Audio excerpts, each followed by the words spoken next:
gente tá lá no outro ponto da Zona Sul. A gente mora lá pra Vila Prudente, Sacomã, mas eu tô ligado que o Pulga é original Campo Limpo, eu sou original Jardim de São Luís. Então eu tô em casa, estamos em casa e encontrem-se no sistema.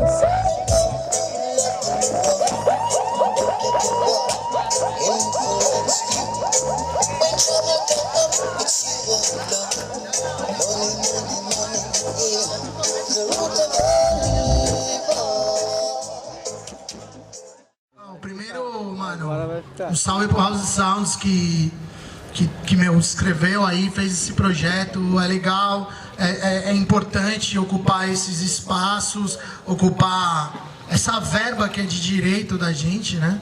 No fim das contas, o espaço, a verba, essa parada toda é só uma pequena parcela de devolução do Estado pra gente, né? E hoje, nessa primeira edição, o Mano Pulga me chamou para falar sobre, enfim, o nascimento da cultura dos sistemas de som na Jamaica e a expansão dela. E eu acho que o que a gente está fazendo aqui hoje, ela mostra uma grande evolução. A gente tem muito ainda o que evoluir, mas se compararmos com a Jamaica, lá no meados dos anos 50, que é quando o sistema de som começa na Jamaica, ainda muito longe de qualquer ritmo que a Jamaica poderia vir a exportar, né, em ordem cronológica, mas quando os caras começaram, eles começaram justamente por conta da anulação do Estado ante aquela população pobre que ali vivia, né? Os jamaicanos, eles são formados basicamente por índios arawakes, né, os nativos daquela região, os escravos que foram, enfim, uma parcela daqueles que vinham para o Brasil paravam e ficavam na Jamaica. Então, os originais jamaicanos são esses caras, e aí a gente tem os ingleses, que foram os caras que descobriram, né, que na verdade invadiram a ilha, e os ingleses, como não tinham mão de obra o suficiente para explorar a Jamaica, para fazer trem, para fazer a porra, para plantar, né, porque os caras usavam a Jamaica para plantar também. Então os caras pegavam mão de obra do Oriente Médio e da Ásia. Então a gente teve muito chinês no princípio de tudo, muito libanês no princípio de tudo. Ao contrário do que às vezes a gente imagina, esses caras que foram lá com um objetivo e acabaram, enfim, criando famílias ali, eles também ajudaram nessa cultura de maneira independente. E aí independente é justamente isso. Era quando o Estado, no caso Londres, que a Jamaica ainda era uma colônia, no caso Inglaterra, a Jamaica ainda era uma colônia, a Inglaterra estava cagando para a cultura. É um pouco do que a gente, eu digo que a gente evoluiu, mas a gente está em 2019, o presidente é quem é, e a gente sente um pouco por parte do governo, do poder, por mais que eles devolvam alguma coisa, mas pelo menos em âmbito federal, a gente sente que os caras tentam anular um pouco a cultura hoje. Pleno 2019, você vê os caras desestabilizando a Ancine, desestabilizando, uma porrada de órgãos importantes para a cultura. Como se a cultura não fosse importante, mas os caras sabem que ela é tão importante que eles tentam anular ela, que é uma maneira de você conseguir manipular as pessoas. É só com educação e cultura que a gente vira. Então lá atrás, nos anos 50, quando esses caras eram anulados pelo colonizador, os caras, pô, e aí, como a gente se diverte, como a gente ganha uma grana? E assim começa o Sound System. Ele começa com uma ideia de eu preciso movimentar uma grana e eu preciso de diversão. Era um país que nos anos 50 não passava por um período conturbado no contexto social, né, de violência. Ele ainda era mais controlado. Depois que a Inglaterra foi embora, eles tocaram fogo em tudo. Mas nos anos 50 era um pouco mais controlado. Mas não tinha, cara, não tinha. A Jamaica, até hoje, ela é dividida basicamente assim, uptown e downtown. Então você tem o meio de Kingston, na verdade, né, estou falando da capital. E aí, gueto para baixo, e para cima você tem um pequeno pedaço perto das montanhas, que é o uptown, onde vive a sociedade, a elite jamaicana. E ele sempre foi assim. Então o que se passava em uptown não se passava em downtown, já nos anos 50. Então nos anos 50 os caras tinham o quê? Bares. Os caras tinham vários bares, tinham vendinha e tal, e eles vendiam ali a bebida deles, e pintou aquela ideia. Da onde surgiu essa ideia é uma incógnita, cara. Tem quem alega que, pô, pode ser que tenha vindo do próprio Estados Unidos, pode ser que tenha vindo de fora.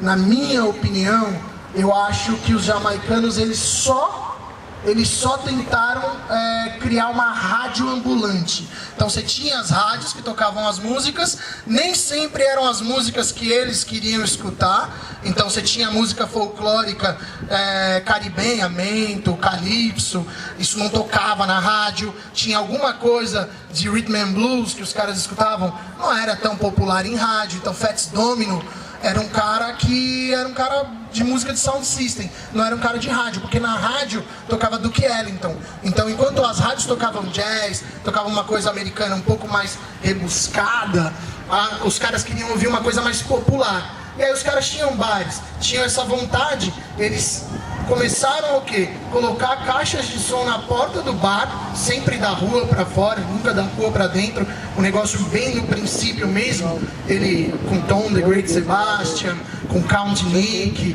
com esses caras que começaram, né, antes ainda de Coxsone.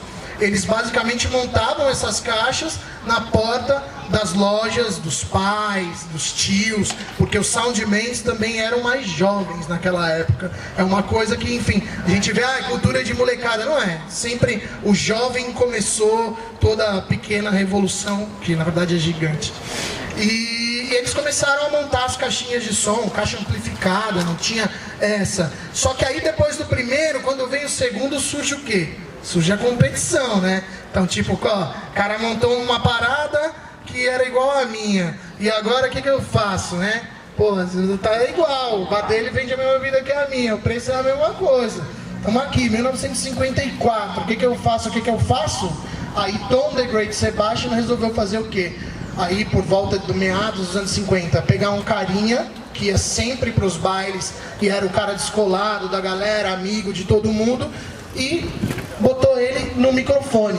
Então foi a primeira vez que passou a ideia de um microfone em um baile amplificado. Nesse momento, onde o microfone chega na mão do Count Machuki, que é o primeiro dos caras, a gente tem outros ali. Red Hopton, por exemplo, é um, mas que não gravou, então a gente não sabe como funcionava o cara. O Machuki é um dos, né? A gente considera o primeiro porque é o cara que gravou e se manteve na ativa. Então, quando o Count Machuki pegou o microfone, ele não fazia uma rima para, enfim, não era cantar, né? A rima era muito mais raiz, era tipo o anúncio do preço da cerveja em forma de rima, o anúncio do baile em forma de rima, eram uma, duas rimazinhas, então era uma coisa simples. Nesse momento, antes dos anos 60, quando o Count Machuki assumiu o microfone do Tom The Great Sebastian, que era o sound system jamaicano, o Tom também criou uma outra coisa que coloca ele como pioneiro, que é cobrar os bailes. Então, quando todo mundo estava na porta do bar e começou a copiar ele botou alguém no microfone. Quando surgiu o outro microfone, o Tom começou a cobrar. Só que o Tom fez o quê? Ele subiu para Uptown. Então, ele cruzou do gueto, foi lá para a área nobre. Alguns soundmans, por exemplo, Duke Vin, que é o cara que começou na Inglaterra, ele falava que o Tom era um vendido na cabeça, e pra ele era um vendido, tipo, o Tom era um vendido, ele foi o cara que cruzou a linha e foi tocar pros boy. Só que, cara, de novo, era uma luta por sobrevivência. Então, por cultura, por sobrevivência, e toda vez que a cultura ela começa a se expandir, sempre vão ter outros articuladores de outros meios, de outras classes, ou querendo fazer parceria, alguns querendo comprar mesmo, como se cultura comprasse. Mas enfim, o Tom também foi responsável por essa expansão. E depois disso, a coisa começou a pegar. E a coisa começou a pegar principalmente quando outros dois grandes articuladores dessa parada entraram no business, que era Sir Coxsone Dodd com Downbeat Sound System e o Duke Reid com Trojan Sound System.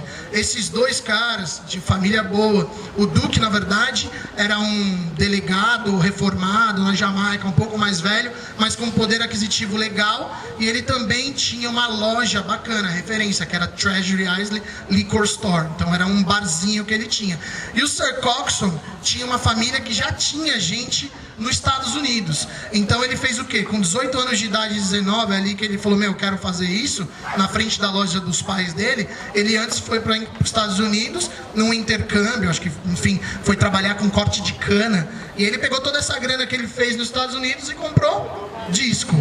Acho que o disco, a gente às vezes interpreta mal essa parada de disco, né?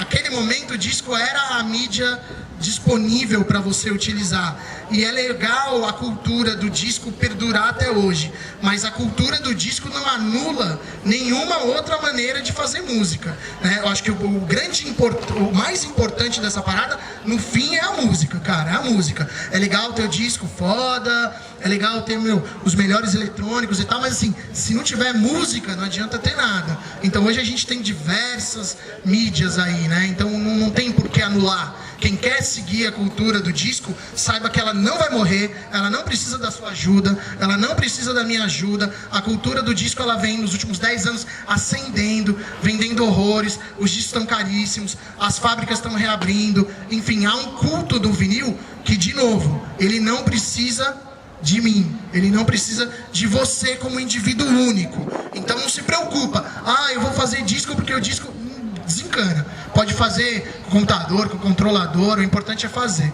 Mas lá atrás, no começo dos anos 60, só tinha disco. Então aí vinha o lance do exclusivo. Quando o Sir Coxsone voltou com aquele monte de disco de R&B exclusivo, jazz exclusivo, o Duke surtou. Então começou uma grande disputa entre esses dois caras. Uma disputa, no primeiro momento, velada.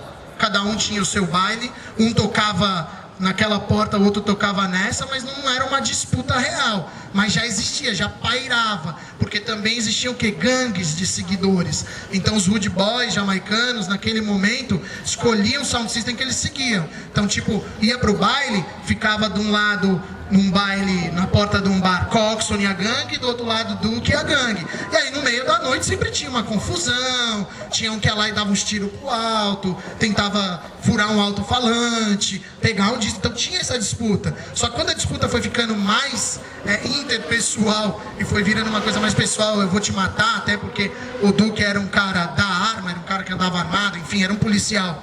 Eles começaram a se desafiar. Então, vamos para uma mesma arena e vamos ver quem é o melhor. E aí os caras começaram a um outro braço da cultura dentro dos sistemas de sons, que é o Sound Clash, né? Nesse momento, o Sound Clash ainda era de disco, ainda era dos caras que já apareceram para rimar fora Count Machoke. Sir Lord Comic, King Stitch que era o primeiro DJ do Coxsone.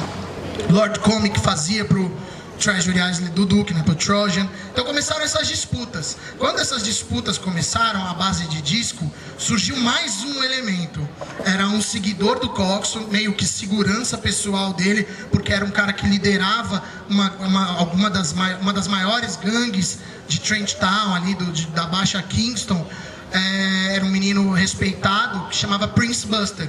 Então esse menino, que naquele momento ainda era um segurança da gangue do Coxsone, meio que protegia o Coxsone, ele gostou daquilo tudo e começou a se envolver. Só que aí o Prince Buster, ele tomou outros rumos. Ele tipo, cara, eu não posso ir para os Estados Unidos. Ele interceptava um navio que chegava no porto. Aqui que tá vindo os discos do fulano, eu pago o dobro. Então ele comprava os discos do cara. E aí, tipo, esse negócio foi ficando mais quente, até a hora que alguém chegou e falou, cara, tem uns músicos no litoral jamaicano aí, tem um monte deles aí, os caras tocam em hotel, os caras tinham umas big band pra tocar jazz, pra tocar, enfim, bolero, pra tocar o que fosse, pra tocar música pra turista que ia pro litoral jamaicano.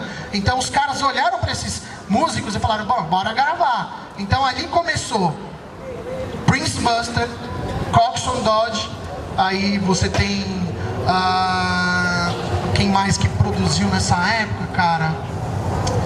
King Edwards era um outro cara importante nessa, o próprio Duke Reed. Toda essa galera começou o quê? Pegar esses músicos, ir para os estúdios e falar, grava a versão daquele R&B pra mim, ou grava aquele, só que os caras faziam cover. Então as primeiras músicas gravadas na Jamaica para a cultura dos sistemas de sons foram rhythm and blues, covers dos Estados Unidos e do WOP. Era basicamente isso na virada de 50 para 60. Só que aí de novo precisava acontecer alguma coisa. Nesse momento existe uma grande dúvida, eles mesmos chamavam a dúvida para eles, não fui eu, mas existe uma dúvida de quem foi o primeiro. Prince Buster falava que ele foi o primeiro. Eu acho, pra mim, foi Sir Coxsone Dodd, que foi o quê? O primeiro a... Tá, vamos lá.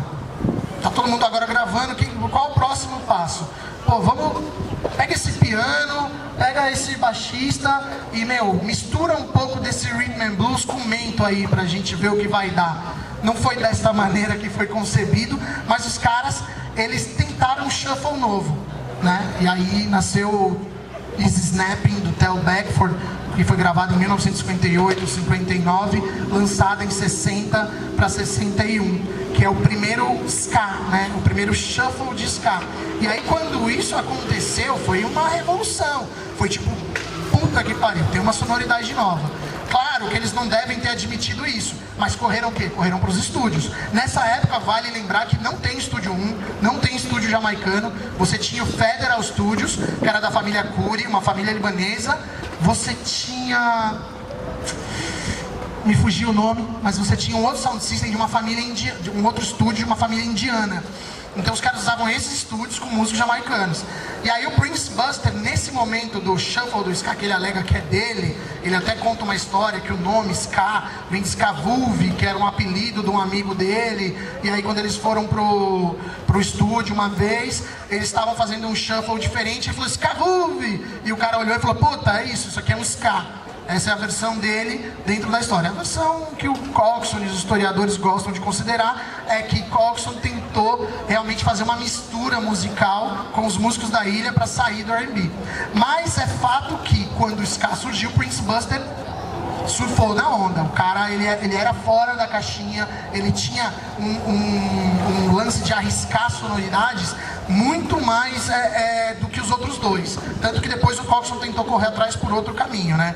Enquanto Prince Buster, 61, 62, 63, pegou pesado em metal, ska e aquela coisa instrumental, muito trombone, 3 trombones numa música, Coxsone estava vindo lentamente do R&B para um ska mais pesado.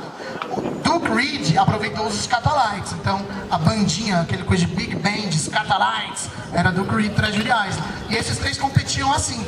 Só que aí nesse meio de disputa, cada um com suas bandas, que na verdade eram os mesmos músicos, todos usando os mesmos estúdios. Tem histórias do tipo, o cara bucava 1 hora no estúdio, o outro chegava antes para pegar os músicos dele e usar para gravar e saía fora com a fita antes do outro chegar, e pagava um pouco a mais para os músicos e falava, ó, não fala que a gente gravou isso aqui. Então acontecia isso. Quando começou a dar essas tretas, aí Coxsone Dodd também tinha um pouco mais de grana, né, que nem eu falei, montou o próprio estúdio. E aí nasce o primeiro estúdio jamaicano, que é o Estúdio 1. A hora que esse cara resolveu montar o Estúdio 1, ele também resolveu botar muitos músicos dentro do Estúdio 1.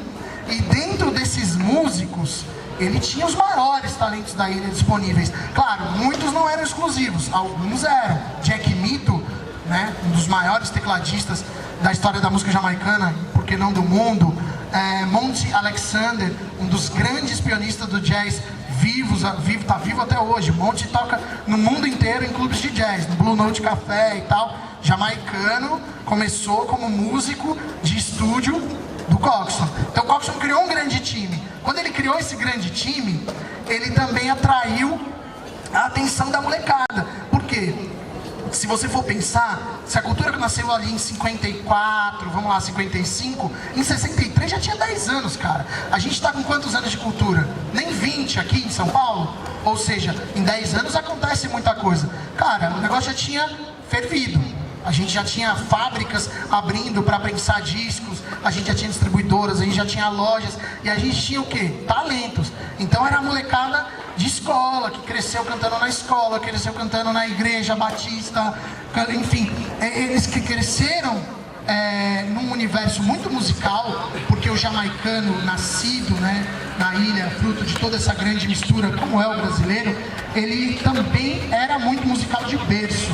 Se você for voltar no tempo, antes da cultura do Sound Systems, existem alguns filmes jamaicanos da década de 30, preto e branco e tal. Se a gente for assistir, cara, sempre tem muita dança e percussão. Não tem nada a ver com Rastafari, não tem nada a ver com reggae, é uma coisa muito da religião, né? Como a gente tem o batuque aqui do candomblé, que foi, enfim, ele entrou na nossa música e a gente nem percebe, mas ele tá aí até hoje. Os caras também já tinham essa coisa de batuque lá atrás.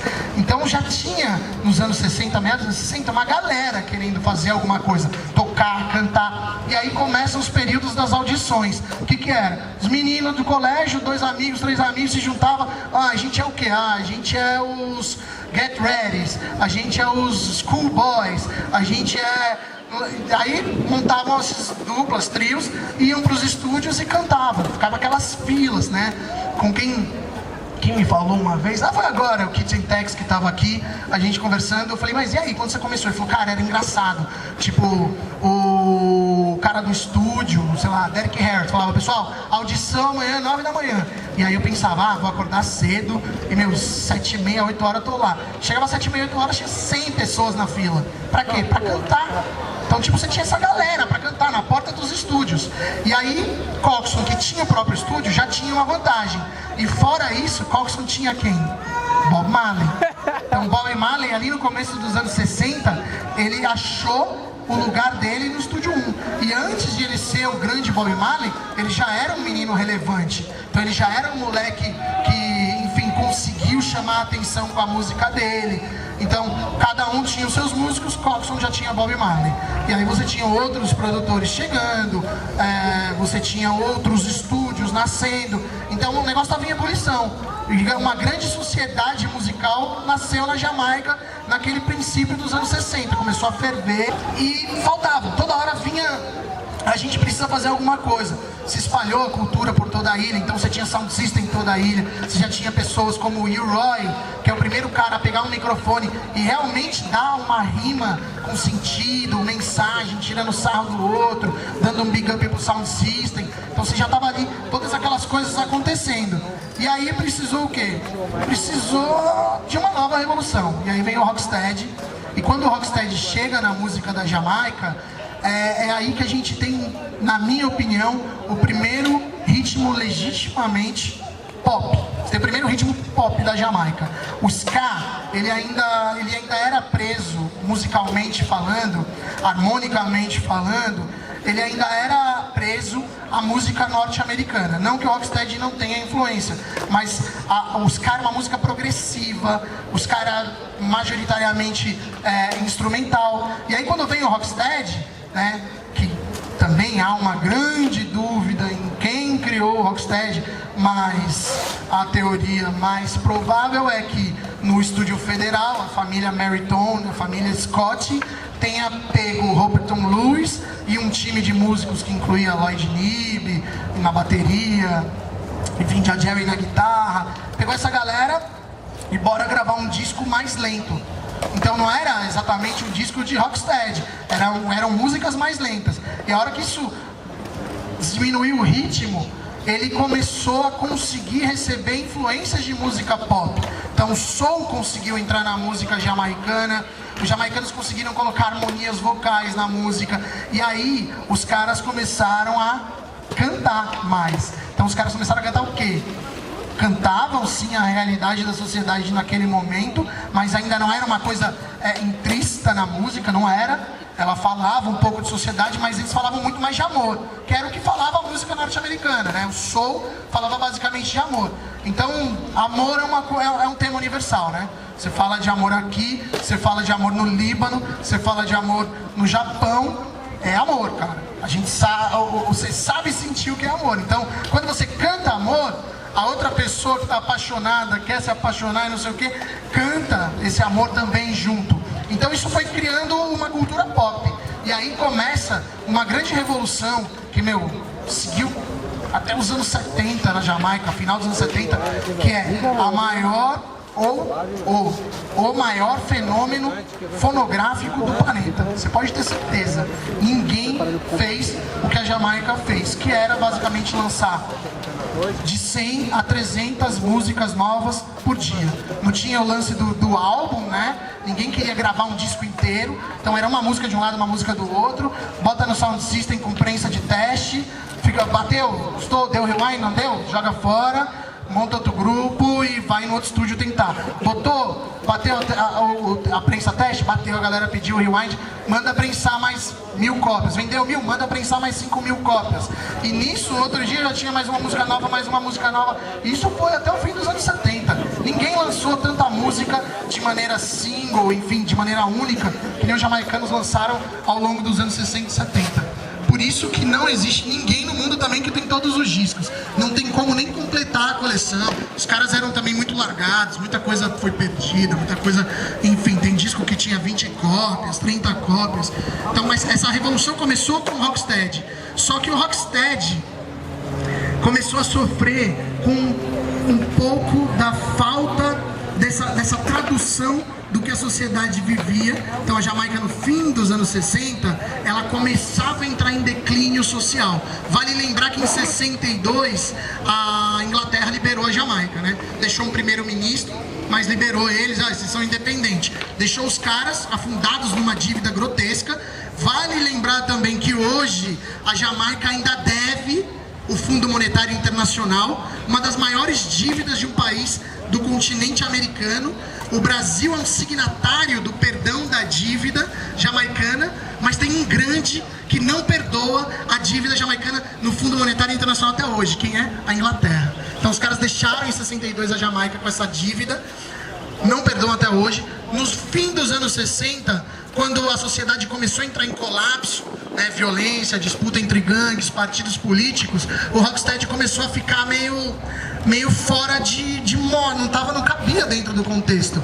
Então, os jamaicanos que nesse momento já estavam na Inglaterra de maneira consolidada com sound systems, também vale lembrar, isso aí aconteceu lá em 60, com os primeiros imigrantes, uma grande leva do fim dos anos 50, começo dos anos 60, que foi para a Inglaterra em busca de oportunidade, chegou naquele país que não tinha nada a ver com a Jamaica, então cinza a maior parte do ano, frio pra caralho, o preconceito racial latente. Então eles fecharam em pequenas comunidades ali e montavam de domingo, era sempre de domingo, blues dance que eles chamavam, que era a dança dos deprimidos, que era da comunidade que trabalhava pra caralho e de fim de semana ia lá pra lavar a alma, dançar, tocar, jogar dominó. No fim dos anos 60, quando a Jamaica começou a desgostar do Rocksteady, os jamaicanos, os primeiros ali, né, que começaram nos anos 60, já estavam lá na Inglaterra, olhando para o público britânico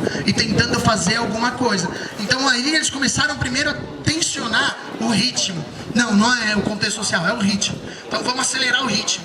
E eles aceleraram o ritmo numa coisa que a gente costuma chamar de early reggae, mas que é o reggae, né? Só é o reggae mais... enfim, no começo da sua concepção rítmica, mas é o reggae, mas a gente, para separar direitinho, chama de early reggae. Então quando o early reggae começou a surgir ali na Inglaterra, o que aconteceu? Por que o early reggae estava nascendo? Porque os jamaicanos, óbvio, eles iam para lá tocar para os jamaicanos, mas eles perceberam que os brancos começavam a frequentar as festas de negros. E dentro desses brancos, a gente tinha uma juventude de molecada careca que chamavam, que eram batizados de skinheads. Os skinheads nada mais eram nessa época do que jovens de periferia, de subúrbio britânico, filho de, enfim, gente que trabalhava em porto, gente que tinha a renda mais baixa da Jamaica. E tinha esse contato, né, com os jamaicanos. Então esses moleques que estavam se envolvendo com a música, com os bailes, eles queriam também alguma coisa mais rápida. Por quê? Os skinheads, eles... Como que acontece a coisa? Antes dos skinheads existia uma subcultura chamada mod, né, na Inglaterra. E os mods eram a abreviação de modernista. Eram os moderninhos e tal. E eles gostavam muito de soul, de R&B. Era uma molecada jovem que bebia pra caralho, usava droga, pirava, tal. Gostava de agitar. E só andava de gangue. Quando os mods começaram a deixar cabelo crescer, alguns deles, e gostar de música mais psicodélica, em oposição, alguns outros rasparam os cabelos para eu não sou igual aquele riponga lá que tá deixando ser impactado pelo que tá acontecendo nos Estados Unidos. E aí foram batizados skinheads. Esses meninos que mantinham um lance mais agitação, eles iam no baile, eles gostavam do baile, mas, por exemplo, eles preferiam ska rocksteady quando rolava o baile. E aí os jamaicanos olhando aquilo, pô, vamos, sei lá, fazer alguma coisa aí. E começaram a tentar acelerar. Nesse período também nascem bandas montadas especificamente, por exemplo, para tocar para o público skinhead. Então a gente tem o Pyramids, o Symarip. O Symarip é um grupo jamaicano que, enfim, lançou um disco chamado Skinhead Moonstomp. A capa do disco tem um monte de skinhead na frente, atrás as músicas saem Skinhead Jamboree, Skinhead Moonstomp, Skinhead não sei o que, Skinhead Girl. E eram jamaicanos cantando para esses moleques. E aquilo estava surtindo efeito. Quando aquilo chegou na Jamaica, os caras, porque eles iam para lá e gravavam lá. Então a gente já tinha produtor também na Inglaterra. Quando chegou na Jamaica ali em 71, né, 69 a 71, quando isso chegou na Jamaica, os caras, obviamente, vamos então criar aqui uma coisa, cara. A gente precisa então exportar música. E aí alguém começou a pensar em contexto social dentro dessa música mais agitada. Então, a gente já tinha algumas músicas falando sobre violência da parte do Bob Marley. Então você já tinha algumas músicas falando do contexto social dentro dessa transição rítmica que acontecia. E aí o negócio pegou de vez quando em 72 o skinhead reggae e o reggae meio que já era demodê. Os skinheads já estavam mais velhos, já não estavam mais tão naquela vibe, e aí na Inglaterra já não estava funcionando. Os caras tentaram ainda reciclar, botar violino, para ver se os brancos gostavam daquilo, não deu certo. E aí na Jamaica os caras começaram a olhar mais para a própria Jamaica de novo. E aí entra de verdade o lance da composição, entra o lance do reggae nascendo como o reggae que a gente conhece hoje. Nasce, né, um reggae que, enfim, tem inúmeros discos, mas nasce um reggae chamado também de Catch a Fire, né? Aquele disco é a tradução.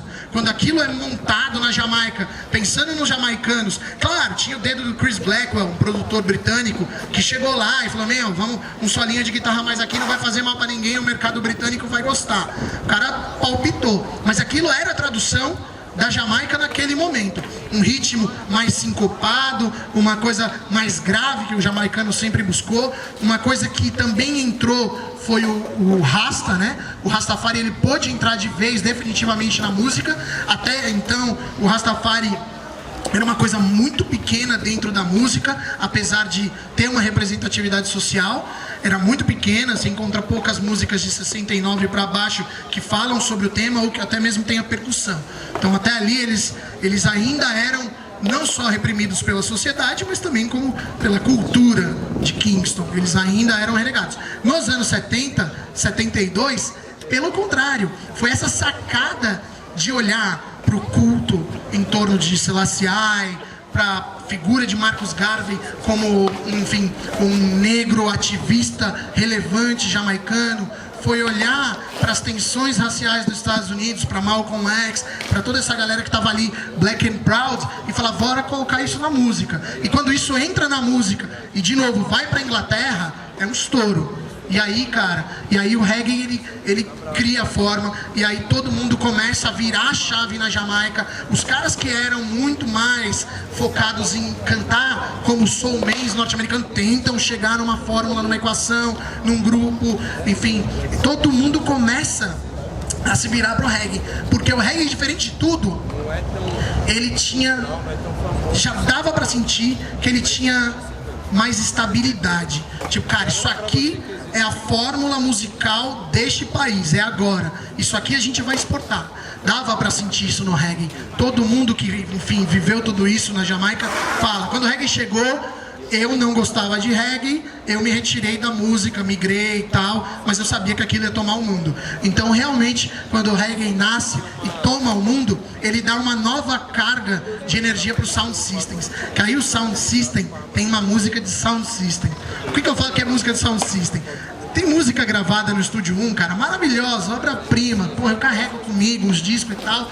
Só que hoje em dia, com um sound system legal, eu vou tocar, fica aquele negócio puta, falta médio, falta grave, falta agudo, mal gravado pra caralho. Porque os caras gravavam com microfone. Pá, botavam um microfone, uma jam em volta do microfone, prensava numa qualidade de merda e botava na rua. Porque os sound systems eram primários. Quando o sound system ganha o reggae como artefato, os caras já estão em outro nível também de entendimento musical, botando grave nas caixas. Já tinha aquelas histórias, enfim, do Tub no começo dos anos 70, olhar pra todo mundo e falar, deixa eu ver, eu fazer diferente, pô, vou pendurar uns Twitter na árvore pra bater mais longe. Então os caras já estavam experimentando, e o reggae foi a melhor coisa que aconteceu pro sound system na Jamaica. Ganhou força de novo, espalhou, sound systems ganharam muito mais relevância. Tinha cara que tinha 3 sound systems, tocava duas pontas diferentes da ilha. Tocava lá em Ocho Rios e tocava, sei lá embaixo em Negril. Eu tocava em Negril e tocava lá em Montego Bay. Jack Ruby era um cara que tinha 2 grandes sound systems. E o mais legal disso tudo aqui que eu tô falando, gente, vocês podem interromper, fazer pergunta, que às vezes eu vou falando também, até esqueço que eu tô falando pra galera que tem som e tal, aí vai embora. O mais legal de tudo isso, a Samantha até falou isso quando a gente tava conversando aqui, ela falou, cara, a gente queria falar sobre sound system como fomentador, né? Que enfim, a gente sente que o sound system já alimenta algumas famílias, por mais que não muitas, mas também movimenta uma pequena economia em volta dele. Então, quando o sound system na Jamaica ganhou o reggae, já existia, lógico, um fenômeno, famílias e tal, mas consolidou-se como, mano, um grande mercado, uma grande oportunidade. Então, se você não era músico, você podia ser técnico de som.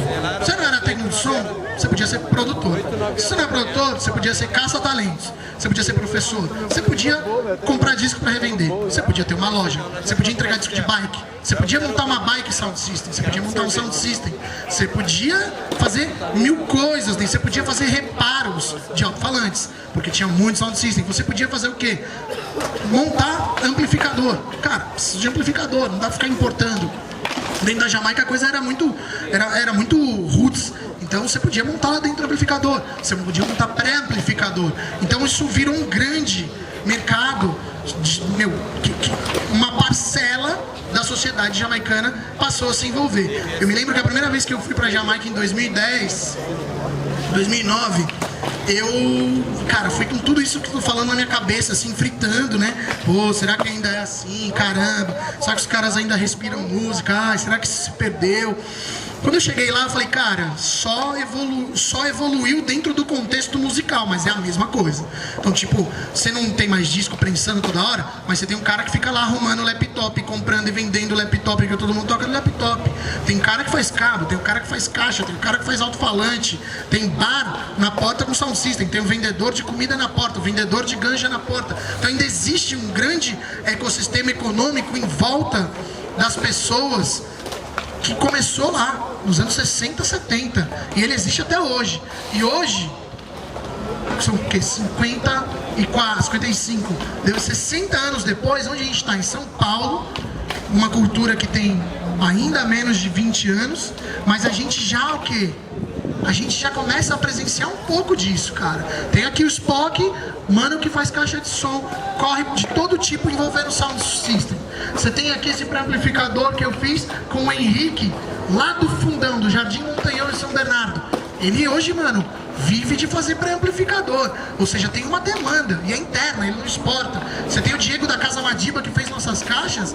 Cara, o Diego, ele também tem uma parte da renda dele com aquilo ali, fazendo caixa. Tem gente fazendo, mano, no fundão da Leste, tem gente fazendo e vendendo pra caralho alto-falante.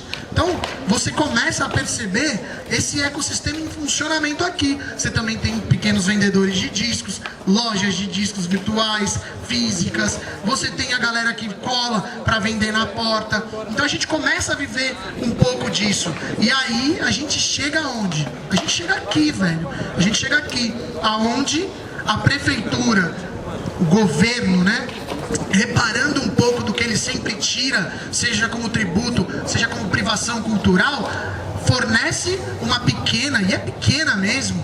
Quem pensa que 1 milhão, 2 milhões é dinheiro, não é dinheiro, velho. Não é dinheiro. Na virada cultural os caras fazem 100 milhões, 60 milhões de atração. Ou seja, os caras dão 1 milhão pra gente trampar 1 ano, 2 anos, 30 pessoas, 20 pessoas. Mas enfim, é uma pequena reparação.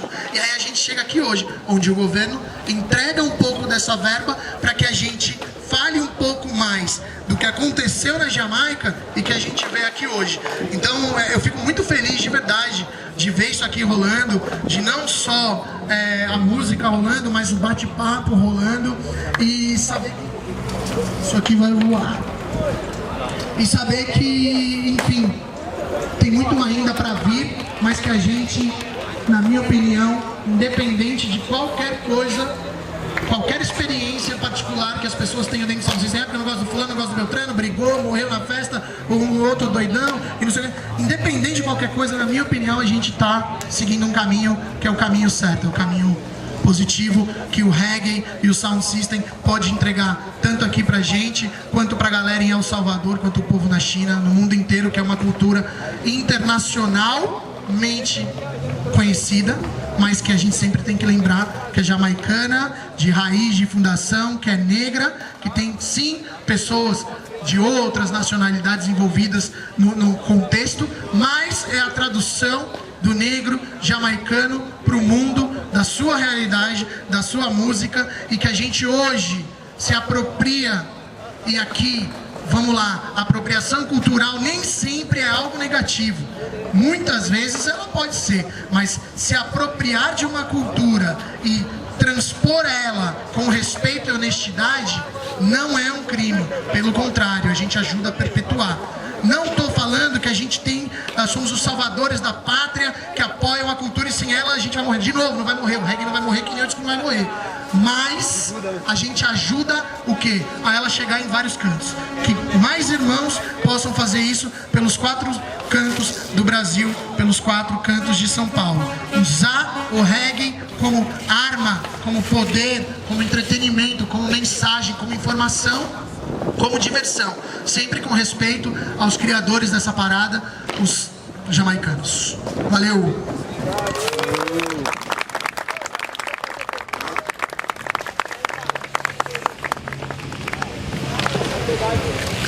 Gente, a gente vai abrir aqui para pergunta, mas uma coisa muito importante que o Jurássico falou.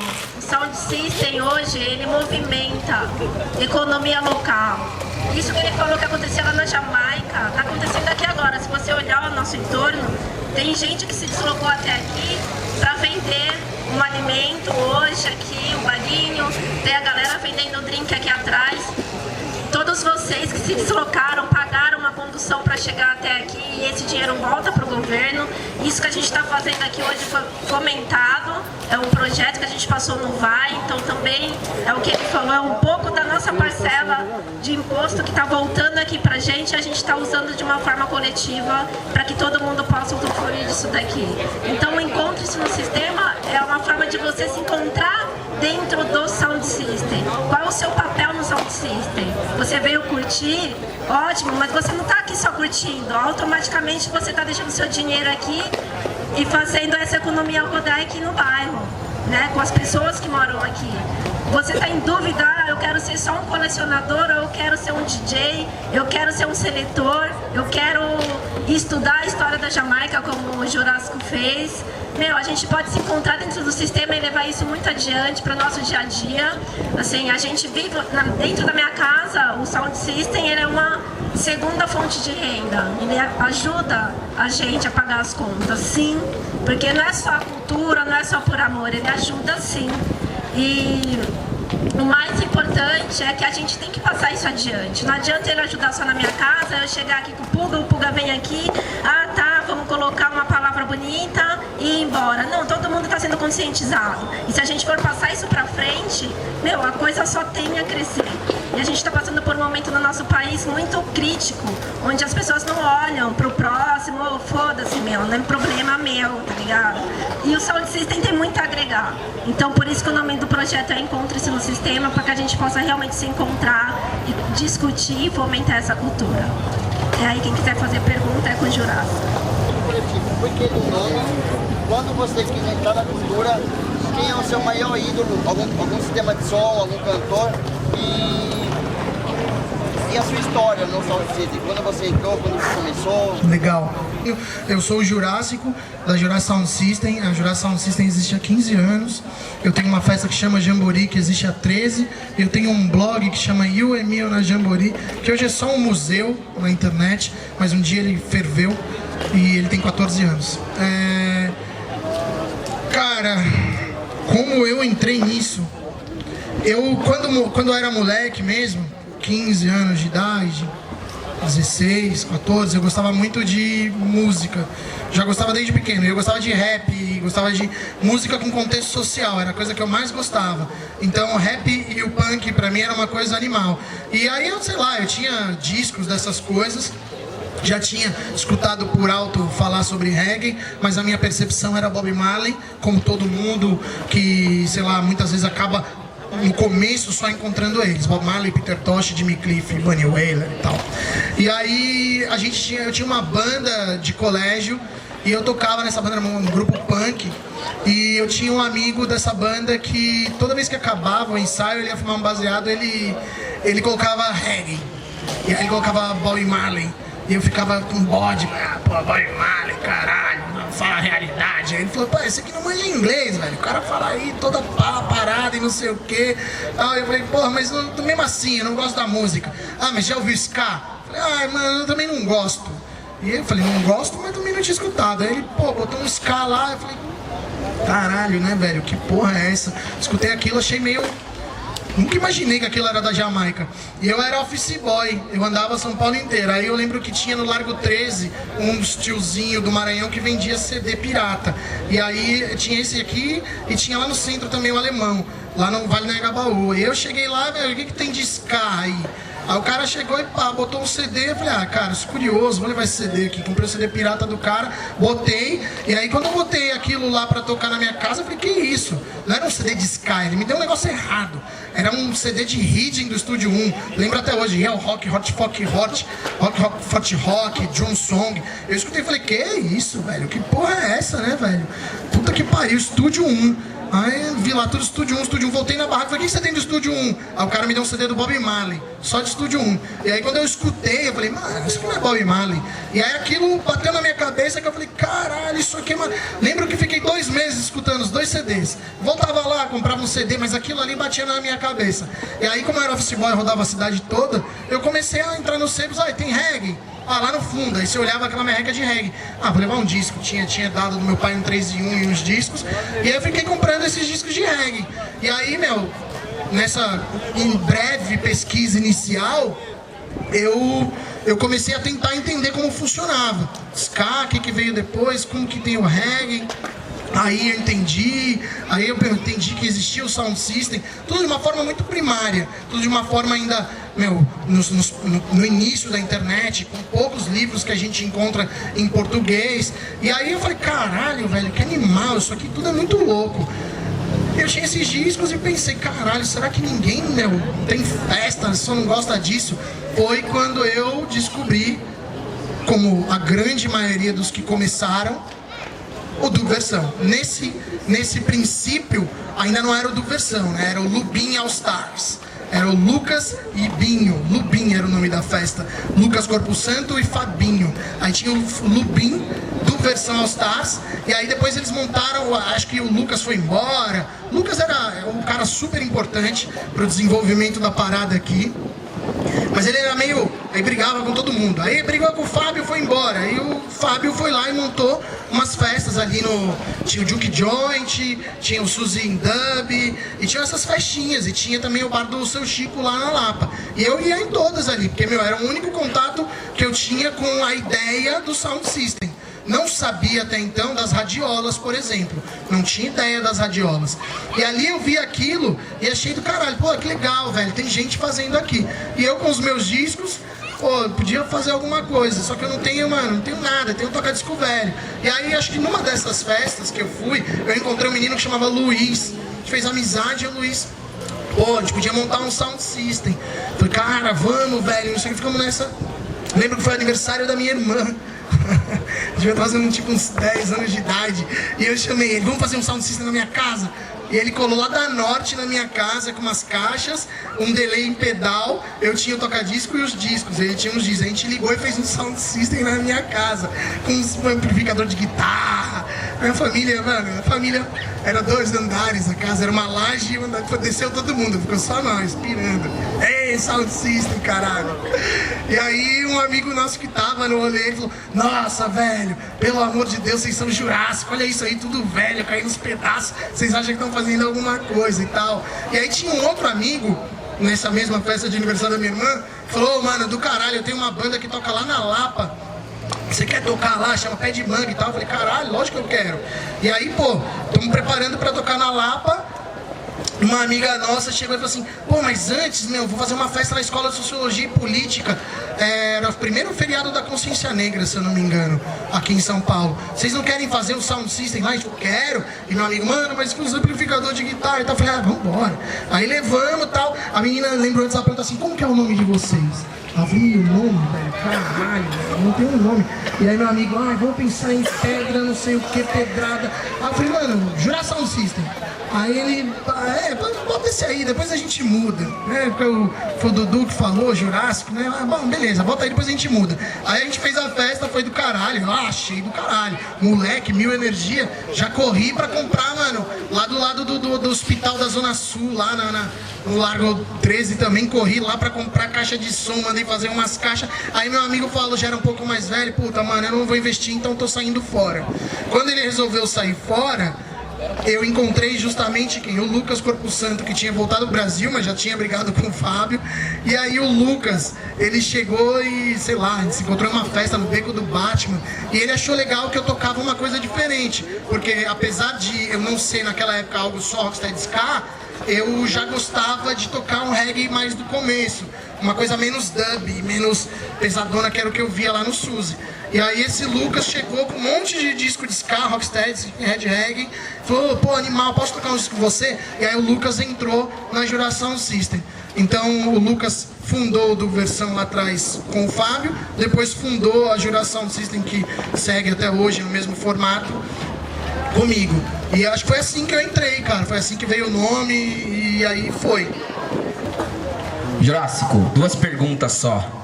O Lucas perguntou por que você montou a caixa desse jeito, desse formato. Cara, a gente já tinha o sound system lá que tava meio caindo os pedaços. E aí quando a gente foi montar, a gente falou, pô, queria fazer uma coisa um pouco mais vintage, né? Um pouco mais parecida com o que os caras faziam à época. Todo mundo aqui já tá mais scoop e tal. Aí a gente falou, cara, não sei como funcionava em 50, mas óbvio, eram umas caixinhas pequenas. O que tinha de grande e diferente na época? No começo dos anos 70, na Inglaterra, na Jamaica também, os caras achavam que fazia sentido colocar mais falante numa caixa.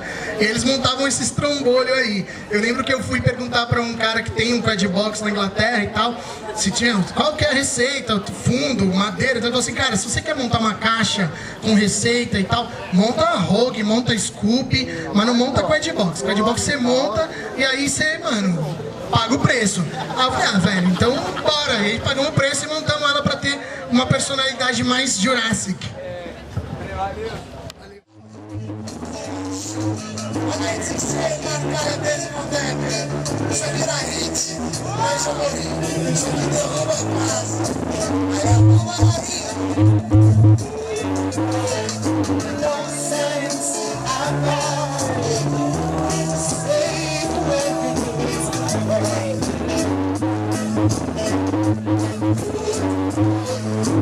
Nonsense, I'm not safe. I want to.